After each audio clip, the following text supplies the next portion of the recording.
by Carter. Monkeys are born alive.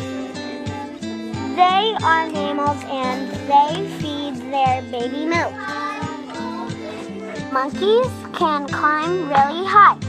They spend a lot of time in the trees. Monkeys eat fruit, insects, herbs, and vegetables.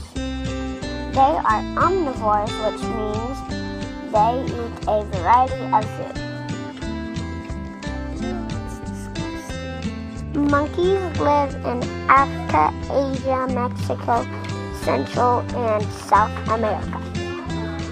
Most monkeys live in warm areas except the snow monkey, which lives in cooler areas.